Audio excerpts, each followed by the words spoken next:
दोपहर का समय था। महाराजा युधिष्ठिर सभा भवन में सिंहासन पर विराजमान थे। वे राज्य के कार्य में बहुत अधिक व्यस्त थे। तभी द्वारपाल ने आकर सूचना दी, महाराज, बाहर खड़ा एक व्यक्ति आपके दर्शन की आज्ञा चाहता है, उसे भीतर ले आओ। यह कहकर युधिष्ठिर पुनः अपने कार्य में व्यस्त हो गए।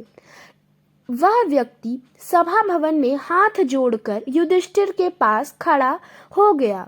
वह प्रतीक्षा करने लगा कि महाराज उसकी ओर देखें तो वह अपनी बात कहे, पर युधिष्ठिर राज्य के अधिकारियों से घिरे हुए काम में इतने मगन थे कि उन्हें उस व्यक्ति की ओर देखने का अवसर न मिला। उस व्यक्ति ने कई बार अपनी प्रार्थना सुनाने का प्रयास किया, किंतु वह कुछ कह न सका, चुपचाप खड़ा रहा।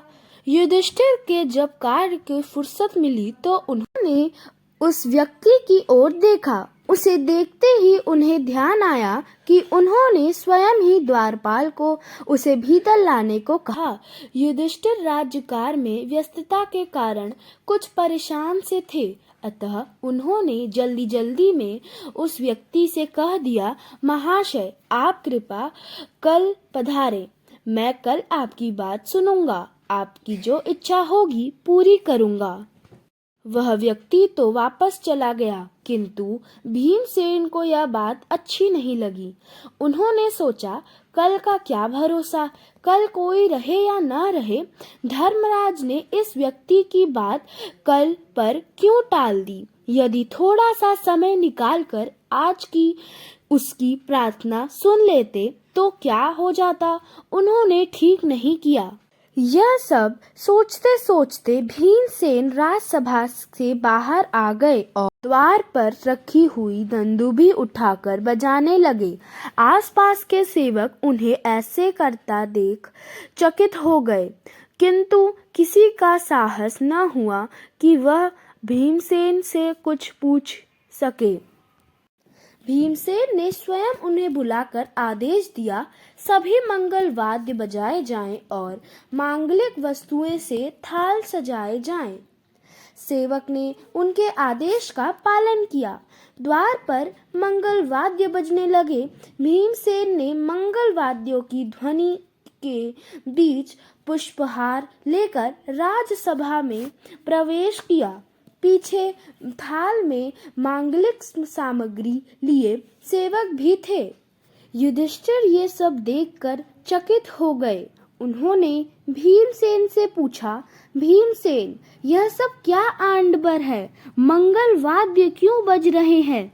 तुम यह पुष्पहार लिए क्यों आए हो? भीमसेन ने उत्तर दिया, महाराज, यह मंगल वाद्य आपकी विजय की खुशी में बजाए जा रहे हैं। मैं इस शुभ अवसर पर पुष्पहार से आपका स्वागत करना चाहता हूँ। आपने समय पर विजय प्राप्त कर ली है। इससे बढ़कर शुभ समय और क्या हो सकता है?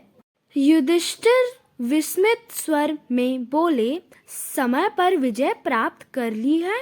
यह तुम क्या कह रहे हो? भीमसेन ने कहा, जी महाराज, मैं सच कह रहा हूँ। आपने समय पर विजय प्राप्त कर ली है, तभी तो आपने उस व्यक्ति की प्रार्थना सुनने के लिए उसे कल बुलाया है।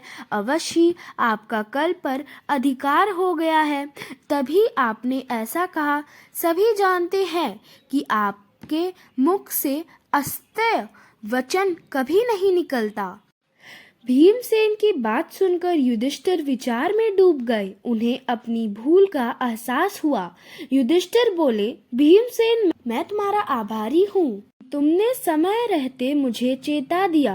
कल पर किसी का अधिकार नहीं है। सचमुच किसी काम को कल पर नहीं टालना चाहिए, उसे तत्काल करना चाहिए। समय को बांधना बड़ा कठिन है। उस व्यक्ति को बुलाओ, मैं अभी उसकी प्रार्थना सुनूंगा और उसे पूरा करने का प्रयत्न करूंगा। शिक्षा, हमें किसी काम को कल पर नहीं छोड़ना चाहिए।